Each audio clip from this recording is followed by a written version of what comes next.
Do you believe in miracles? Well, a work of art aptly named the Miracle Quilt was recently on display at the Rexburg Tabernacle, in part to celebrate Rexburg's 142nd birthday.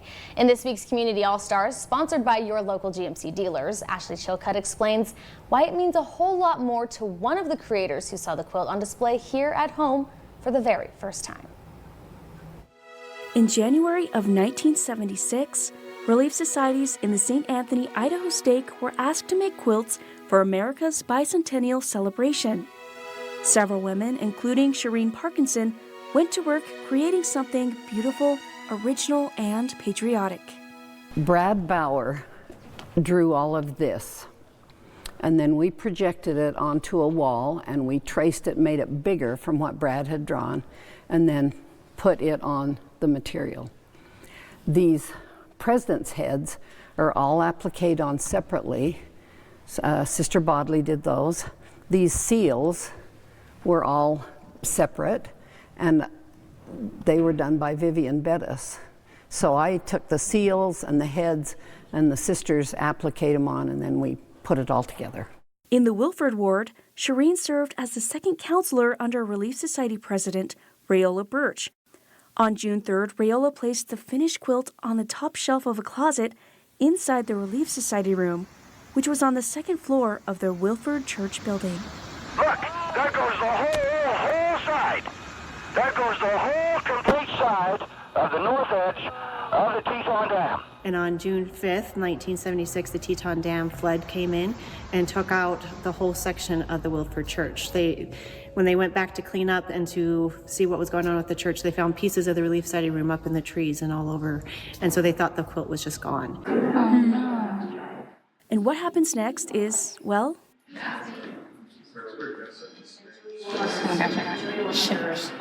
a miracle. And this miracle was not lost on one community member who saw it on display at the Rexburg Tabernacle. They went to go see the building, and the quilt's got to be gone, but it was there, dry, waiting to be rescued. That's insane.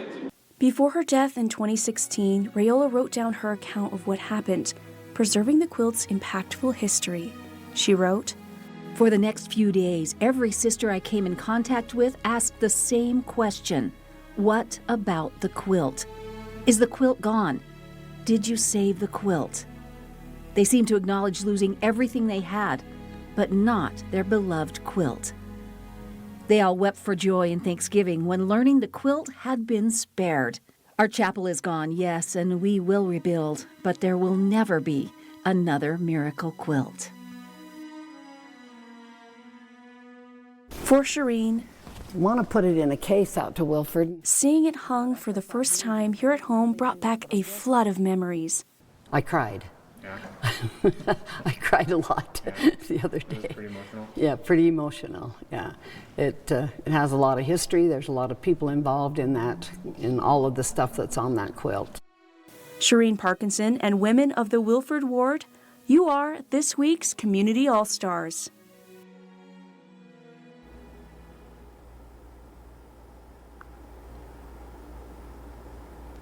The Miracle Quilt won the Bicentennial Grand Champion Award.